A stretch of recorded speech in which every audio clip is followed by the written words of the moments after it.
Kita akan membahas topik utama Siap. pada pagi hari ini. Yang pertama terkait dengan proyek IKN begitu ya. Ini adalah proyek yang sangat besar, Betul. sangat menjadi perhatian juga, apalagi di Betul. tengah masa transisi begitu Ya. tahun depan pemilihan presiden. Nah. Menjadi pertanyaan apakah proyek ini akan lanjut atau tidak, dan Betul. tampaknya memang di sisa-sisa terakhir Presiden Joko Widodo cukup gencar begitu ya untuk melanjutkan, meneruskan proyek IKN ini sendiri begitu agar kedepannya bisa terus dilanjutkan lagi oleh penerusnya. Tapi di satu sisi kita lihat dari hitung-hitungan anggarannya sendiri begitu. Seperti apa pandangan dari tim riset CNBC Indonesia? Jadi sebenarnya gini Syarifah, proyek IKN itu kan secara total kalau menurut perencanaan kan total membutuhkan dana untuk pembangunan sebuah kota baru itu butuh 466 triliun. 90 triliunnya itu akan dipasok atau dibiayai oleh APBN, murni APBN. Sekitar 130-an atau 125 itu diharapkan dari BUMN. Dan selebihnya itu kerjasama dengan swasta. Pertanyaannya kan menurut saya sih sebenarnya apakah proyek ini worth it atau enggak kan sebenarnya. Dan kalau kita melihat sebenarnya itu Pak Jokowi memang sangat fokus di infrastruktur. Karena beliau memang berharap bahwa infrastruktur itu akan menjadi landasan ke depan bagi Indonesia untuk terlepas landas menjadi negara maju. Betul secara teoretikal itu tidak ada yang bisa membantah infrastruktur itu penting bagi perekonomian. Cuman kan ada urgensi ya, ada step-step yang seharusnya itu dilakukan dengan benar. Apakah langsung loncat ya, misalkan dengan dengan membangun IKN itu tujuan utama untuk membuat Indonesia itu tidak tersentralisasi di Jawa tercapai atau tidak, itu kan menjadi sebuah pertanyaan gitu kan. Menurut saya itu jadi anggaran seperti itu kalau sebesar itu wajar sih kalau untuk membangun sebuah kota. Cuman bukan itu problemnya, Bu. Apakah itu penting atau tidak penting kan itu? Karena memang di Indonesia sekarang kan apalagi sejak pandemi kita menghadapi problem serius di masalah ekonomi kan. Iya. Artinya gini, kita itu sudah keterbatasan dana, anggaran utang kita itu sangat jumbo.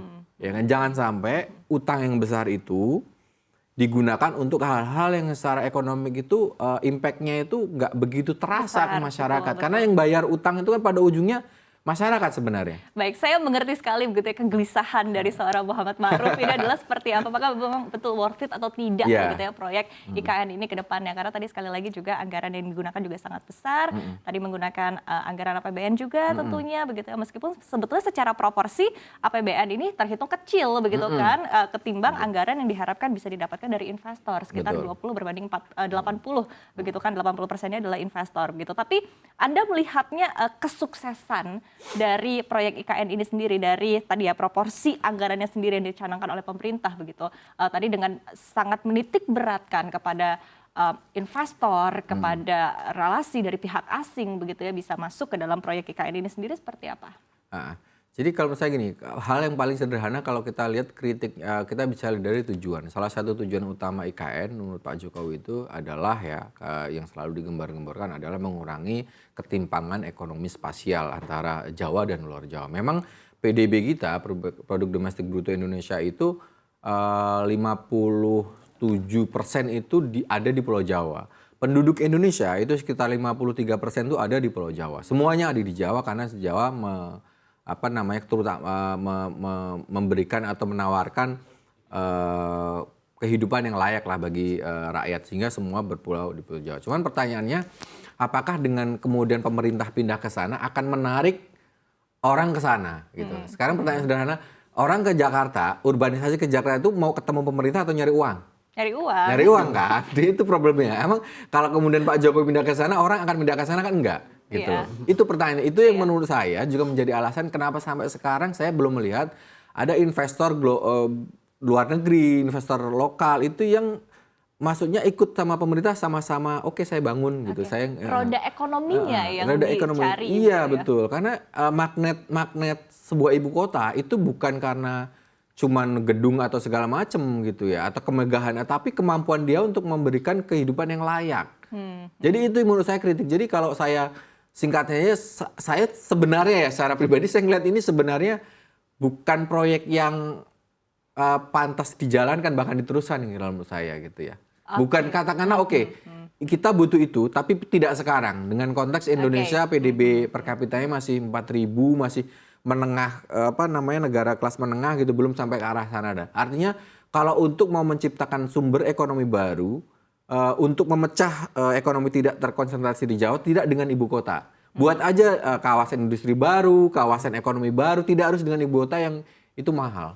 Oke, ini menarik Mas Maruf begitu ya. Tadi pendapat pribadi dari Mas Maruf tentunya, tapi di satu sisi juga sebetulnya saya sempat menanyakan juga Mas Maruf kepada Kepala Otorita Bapak Bambang Susantono begitu ya, terkait dengan sebetulnya roda perekonomian di IKN itu apa begitu, dan waktu itu juga digambarkan oleh beliau begitu ya, bahwa memang harapannya mungkin bisa banyak, termasuk adalah digital begitu ya, termasuk ekonomi digital di sana begitu. Tapi dari Anda sendiri melihat tadi ya, urgensinya menurut Anda tadi sekali lagi tidak begitu urgen, tidak begitu penting begitu ya untuk saat ini. Tapi tampaknya ketika ini kan sudah jalan ya, harus menurut Presiden sih tentunya harus dilakukan dong ya, karena ketika tidak jadi maka ini akan menjadi satu proyek yang sangat besar yang tentu tidak diinginkan begitu oleh pemerintah yang ada saat ini untuk gagal tentunya, dan mungkin bagi sebagian masyarakat Indonesia juga. Saya cuma berharap sebenarnya ini tidak jadi hambalang kedua sebenarnya, artinya yang kerak aja gitu. Karena gini loh, ini kan anggaran yang cukup besar dan memang proyek kan baru mau dimulai sebenarnya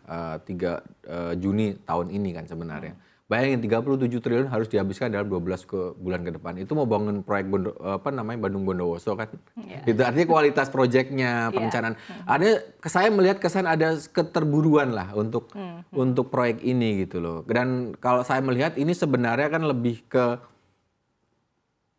saya kalau mau ngingat proyek ini, saya ingat misalkan pada waktu Pak Soekarno ngebangun Monas. Pada waktu itu Indonesia morat-marit ya ekonominya, tapi Pak Soekarno tetap ngotot lah gitu untuk membangun itu ya. Mungkin pada waktu itu ada bukan maksudnya adalah bikin Indonesia itu kayak mana negara baru, bikin gengsi lah memang harus ada landmark untuk sebuah negara gitu kan. Tapi kan kita tidak bermain di situ lagi isunya gitu loh. Maksud saya jangan sampai IKN itu cuma sebagai ego pemimpin lah, pengen saya punya ini loh gitu, tapi tidak berdampak kepada masyarakat gitu loh. Karena kalau tujuannya untuk menjadi magnet sumber ekonomi baru, tidak harus dengan ibu kota baru gitu, tapi dengan sumber-sumber kawasan-kawasan industri yang sebenarnya sudah dilakukan atau program-program itu aja menurut saya, dan itu biayanya jauh lebih murah gitu daripada kita berhutang untuk membangun sesuatu yang ya tidak begitu berdampak ke ekonomi kalau menurut saya. Oke, sebelum kita masuk begitu ya nanti pertanyaan terakhir kepada Mas Maruf, saya sedikit nih ke Mas Tama. Begitu, Mas Tama kan memang fokusnya kepada sektor energi. Tadi kita berbicara terkait dengan potensi roda ekonomi apa yang ada di ibu kota negara baru begitu ya. Kita ketahui Kalimantan juga termasuk salah satu ada energinya juga begitu ya. Anda melihatnya apakah memang cukup begitu itu menjadi satu ketertarikan tersendiri untuk di Kalimantan Timur? Kalau di ibu kota itu kan kita juga pernah nulis kalau di sekitaran ibu kota itu banyak ada sumber-sumber energi seperti batu bara, seperti mineral gitu kan. Nah itu sepertinya untuk mendukung roda perekonomian di IKN juga mumpuni sih. Oke, cukup mumpuni. Tapi tadi baru satu dari sektor energi ya bisa terjawab begitu ya. Kita masih akan mencari kira-kira surprise apa begitu ya dari sektor apa yang bisa diangkat untuk menjadi roda ekonomi di ibu kota negara. Kalau saya agak aneh ya, ibu kota kemudian sebelahnya pabrik batu bara, itu nggak cocok banget gitu kira-kira. Maksud saya itu sudah terjadi untuk Jakarta dikelilingi. Maksudnya itu bukan tidak akan menarik investor ke sana gitu. Kalau oke itu potensi. Cuman tidak akan bisa menarik investor lari ke sana kalau menurut saya. Makanya sampai sekarang juga tarik ulur lah gitu kan. Saya ngeliat juga investor lokal juga dalam negeri juga iya aja karena memang diminta Pak Jokowi ya. Tapi kita kan nggak tahu kan. Akibatnya adalah ya kemudian Pak Jokowi ya. Kemudian lahirlah istilahnya kemarin kita bahas di edisi kemarin itu cawe-cawe ya kan. Dia ingin memastikan pemimpin yang ke depan itu sesuai dengan apa ya katakanlah mungkin seleranya sehingga kebijakan-kebijakannya bisa diteruskan. Itu kan maksa kan, artinya dampaknya kemana-mana gitu loh Mas. Oke, itu baru tadi masuk ke pertanyaan saya selanjutnya kepada Mas Maruf begitu, melihat calon-calon yang ada saat ini, bakal calon presiden yang ada saat ini sudah ada nama-namanya begitu ya, yang paling possible begitu ya, yang paling tidak possible untuk IKN ini dilanjutkan seperti apa? Kalau saya ngeliat sih sebenarnya ya capres-capres keren itu kan miskin ide ya, makanya tidak menawarkan sesuatu yang baru kepada pemilihnya. Yang terjadi memang ya itu wajar karena popularitas Pak Jokowi itu 80% kan, tinggi sekali gitu. Artinya semua ingin menjadi seperti Pak Jokowi sehingga dia bisa terpilih. Saya lihat aja kalau memang yang terpilih antara Pak Anies dan Pak Ganjar mungkin proyek IKN akan diteruskan.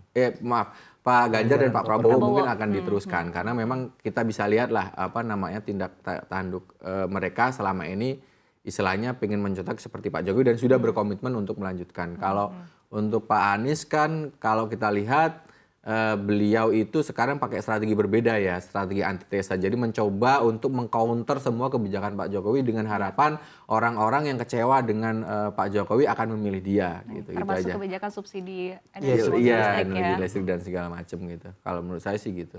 Oke, tapi ketika kita berbicara terkait dengan proyek IKN, istilahnya kalau mau maju gitu kan masih banyak tantangannya begitu ya, masih belum tahu juga akan sampai ke finish atau tidak. Tapi kalau mau mundur tampaknya langkah yang sangat tidak mungkin saat ini Mas Maruf gitu ya. Tapi ketika kita berbicara dua probabilitas ini begitu ya, Anda melihatnya apa yang akan terjadi, respon juga dari masyarakat Indonesia seperti apa? Kalau saya sih sebenarnya masyarakat itu kan berpikirnya sederhana. Kalau memang pengguna itu kan nggak terlalu pusing ya sebenarnya, itu dibikin dari utang atau dari apa, yang penting kemudian kalau ada ya mereka dimanfaatkan, kalau bermanfaat kan mereka akan senang. Kira-kira masyarakat begitu, mereka tidak berpikir strategis bahwa ini dampaknya apa sih. Salah satu dampaknya kan sebenarnya dengan ada ini kan utang kita juga banyak gitu kan, artinya defisit kita apa namanya utang pemerintah itu kan untuk membiayai infrastruktur itu kan cukup lumayan tinggi gitu, besar segala macam. Nah kalau menurut saya ini mungkin akan diteruskan, cuman kok saya melihat ini nanti cuman bernasibnya kayak Istana Tapak Siring, Istana Bogor gitu, tidak jadi ibu kota tapi cuma jadi peristirahatan presiden aja. Bisa jadi. Bisa jadi demikian ya tadi ya. Karena tidak mampu mengattract. Oke, tapi kuncinya tetap tadi di satu ya. Apa itu roda ekonominya yang ada di tetap sana? harus itu, harus Tetap itu. Kalau itu untuk ya. attract apa namanya itu menjadi kawasan yang hidup, bisa sesuai dengan tujuan untuk mengurangi apa namanya ketimpangan spasial dengan ekonomi Jawa, itu harus menciptakan sumber ekonomi baru. Dan itu yang saya lihat pemerintah tidak tawarkan. Apa yang ditawarkan? Batu bara kah, ekonomi digital kah, atau apalah gitu. Okay. Yang itu yang saya tidak melihat sama sekali. Oke, ini yang perlu dijawab langsung oleh pemerintah ya, dan kita harapkan mungkin jika ada ya perwakilan begitu menonton ini begitu bisa langsung dijawab juga seperti apa yang ditawarkan untuk ibu kota negara bukan Nusantara sekedar baru. bangunan saja ya. Iya, bukan sekedar bangunan, bukan sekedar tadi ya ruang saja, tapi seperti apa nanti masyarakat juga bisa berinteraksi, bisa melakukan aktivitas di dalamnya begitu ya.